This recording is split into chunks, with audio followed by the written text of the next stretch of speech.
مجھ کو تلاش کیجئے گم ہو گیا ہوں میں. واہ واہ واہ واہ انہوں نے اولڈم میں پڑھا تھا یہ شعر, واہ واہ واہ واہ واہ واہ. اور مجھے یاد ہے کہ اس وقت کافی رونق تھی, بہت سے لوگ تھے. سلطان اختر کا ایک شعر ہے کہ اب تو اپنے آپ کو بھی اجنبی لگتا ہوں میں, کون مجھ سے چھین کر میری نشانی لے گیا. واہ واہ تو واہ. جون ایلیا نے ذات اور وجود میں فلسفے کی آمیزش کی ہے. جی یعنی انہوں نے شعراء کرام نے ذات اور وجود کے ساتھ اشعار پڑھے, لیکن جون ایلیا نے ذات اور وجود میں فلسفے کی آمیزش کی کہ میں اپنی طرف دوڑ لگانا چاہتا ہوں. ایک جگہ لکھتے ہیں وہ, میں اپنی طرف دوڑ لگانا چاہتا ہوں, پھر میرے اور میرے بیچ اتنی دوری ہو جاتی ہے کہ ہمت نہیں ہوتی. واہ. یعنی اس میں انہوں نے فلسفے کی جو آمیزش کی ہے ذات اور وجود کے حوالے سے بات کرتے ہوئے, وہ بے مثال ہے. ان کے کچھ اشعار ہیں, آپ دیکھیں, بہت ہی خوبصورت جو ان کے اشعار ہیں کہ بند باہر سے میری ذات کا در ہے مجھ میں, واہ بند باہر سے میری ذات کا در ہے مجھ میں نہیں خود میں یہ ایک عام خبر ہے مجھ میں. واہ واہ یہ واہ. ان کی جو کتاب ہے یعنی, اس کے اندر یہ شعر ہے. ایک جگہ لکھتے ہیں جانیے کیا تلاش تھی جون میرے وجود میں, جس کو میں ڈھونڈتا گیا جو مجھے ڈھونڈتی گئی. واہ پھر ایک جگہ لکھتے ہیں کہ کبھی خود تک پہنچ نہیں پاتا جب کہ وہاں عمر بھر گیا ہوں میں. واہ واہ واہ. ایک جگہ لکھتے ہیں وہ ان کا جو کلام ہے, وہ شاعری کی کتاب ہے لیکن, کہ وہ جہاں سے گزر گیا پھر بھی میں رہا خود کو عمر بھر درپیش. واہ. اور ذات کے حوالے سے ایک جگہ لکھا انہوں نے وجود کے حوالے سے کہ ہم تو اپنی تلاش میں اکثر از سما تک سمک گئے ہوں گے. تو ذات اور وجود کے حوالے سے ان کی جو شاعری ہے, ان کا جو کلام ہے, کہ یعنی بے انتہا انہوں نے جو ہے اشعار لکھے. اس کے بعد اگر ہم دیکھیں, ایک نام ہے ایزا پاؤنڈ, امریکہ میں اس کی پیدائش ہوئی تھی, 1972 میں انتقال ہوا تھا. آرٹسٹ, بہت خوبصورت آرٹسٹ.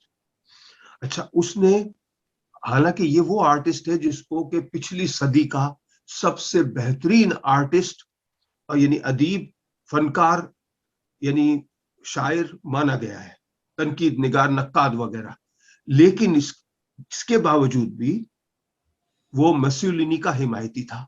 اچھا. فاسسٹوں کا حمایتی رہا, وہ ہاں.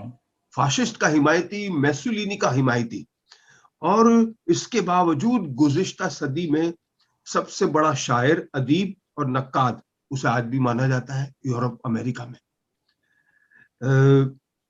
اس نے اپنی منگیتر کو ایک دفعہ ایک خط لکھا تھا, اور اس خط میں اس نے ایک قول لکھا تھا, اور وہ قول تھا میٹیس کا. وہ قول یہ تھا کہ ہمیں تنقید اور تحسین کی منزلوں سے گزرتے ہوئے اپنی ساری توجہات فن پارے پر رکھنی چاہیے, فنکار پر نہیں. اچھا. یعنی اگر میں آپ پر کوئی کتاب لکھ رہا ہوں یا مضمون لکھ رہا ہوں, چاہے وہ تنقیدی ہی کیوں نہ ہو, تو مجھے اپنی ساری توجہ آپ کے کلام پر رکھنی ہوگی, آپ کی ذات پر نہیں. بالکل ٹھیک ہے, بالکل ٹھیک ہے. یہ اس نے لکھا تھا کہ فنکار کو سمجھنے کے لیے فنکار کے زمانے کو سمجھنا ضروری ہوتا ہے. جی. اب بات یہ ہے کہ جون ایلیا پر آپ کو تنقیدی مضامین بے شمار ملیں گے سوشل میڈیا پہ. کہیں اسے ملحد قرار دیا جائے گا, کہیں اسے شراب, اس کے حوالے سے کئی نام دیے جاتے ہیں. لیکن یہ جو قول ہے میٹیس کا کہ جب آپ تنقید اور تحسین کی منزلوں سے گزر رہے ہیں تو آپ کی توجہ اس کے فن پہ ہونی چاہیے, فنکار پہ نہیں ہونی چاہیے. صحیح ہے. یہ رولز اگر فالو کیے جائیں تو جون ایلیا جو ہے وہ ایک عجیب و غریب قسم کی انمول شاعری کا کرنے والا ایک فنکار ہے, شاعر ہے. بالکل صحیح. اب تو یہ میں نے کہا, یہ قول مجھے یاد آیا, میں اس میں نشر کروں. یہ اس کے اندر جو معاملہ ہے سارا صابر رضا, وہ یہ ہے کہ اگر آپ یہ دیکھیں کہ اس کے اشعار جو ہیں, کہ یہ بہت سارے شاعر جو ہیں, یعنی اس کا لہجہ جون ایلیا کا کہ اس کی گلی سے اٹھ کے میں آن پڑا تھا اپنے گھر. جی اس کی گلی سے اٹھ کے میں آن پڑا تھا اپنے گھر. ایک گلی کی بات تھی اور گلی گلی گئی. واہ واہ واہ. ایک گلی کی بات تھی اور گلی گلی گئی. اور جسم کی صاف گوئی کے باوصف روح نے کتنا جھوٹ بولا تھا. واہ. ایک نیا پہلو دیا اس نے. اور عہد رفاقت ٹھیک ہے لیکن مجھ کو ایسا لگتا ہے. یعنی آپ دیکھیں یہاں عہد رفاقت کی بات ہو رہی ہے, جدائی کی بات نہیں کر رہا جون ایلیا, کہ عہد رفاقت ٹھیک ہے لیکن مجھ کو ایسا لگتا ہے تم تو میرے ساتھ رہو گی, میں تنہا ہو جاؤں گا. واہ واہ واہ. تم تو میرے ساتھ رہو گی, میں تنہا رہ جاؤں گا. اب اسی حوالے سے کئی اشعار ہیں. تم میرے پاس ہوتے ہو گویا ہاں جب کوئی دوسرا نہیں ہوتا. لیکن یہاں جو فلسفے کا استعمال ہے جون ایلیا کا, کتنی وحشت ہے درمیان ہجوم, جس کو دیکھو گیا ہوا ہے کہیں. واہ واہ.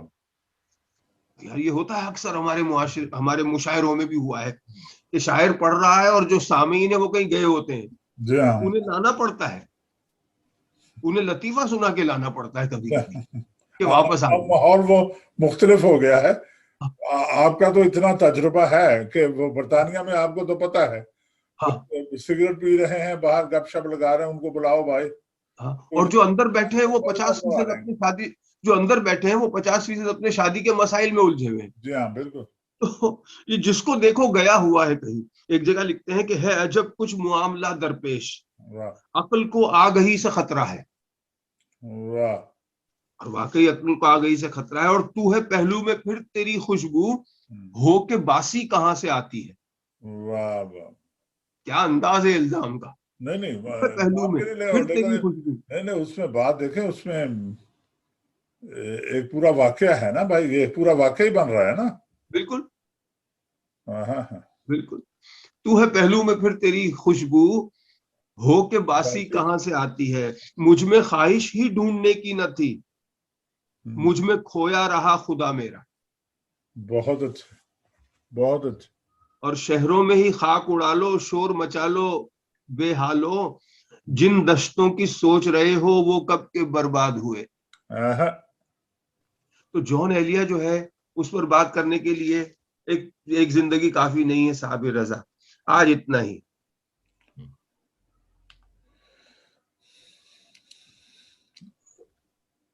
پھر انشاءاللہ زندگی رہی تو. روح نے عشق کا فریب دیا,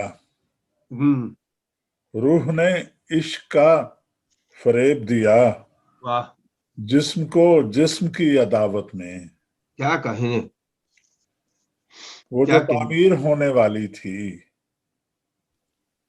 لگ گئی آگ اس عمارت میں. اتنا پیارا شعر ہے یار. زندگی کس طرح بسر ہوگی, دل نہیں لگ رہا محبت میں.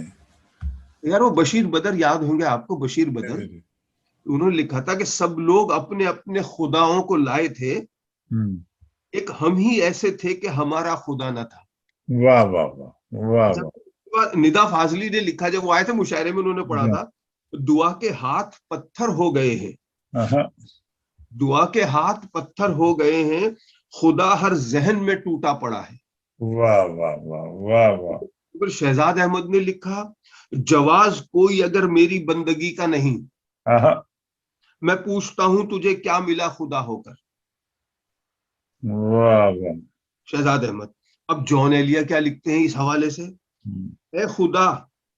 اچھا آگے انہوں نے لکھا, ہم نے خدا کا رد لکھا نفی بلفی لا بلا, ہم ہی خدا غزیدگاں تم پہ گراں گزر گئے. واہ.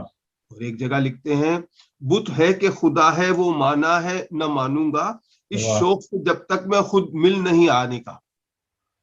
واہ. تو بہت سارے ان کے اشعار جو تھے فلسفہ, ذات. ڈاکٹر صاحب ایک شعر ہے کہ میرے خوابوں کے ویرا منصروں میں, میرے خوابوں کے ویرا منصروں میں فقط میں اور میرا رب جاگتے ہیں, ابھی کمرے کی بتی جل رہی ہے, ابھی ہم اس کا مطلب جانتے ہیں.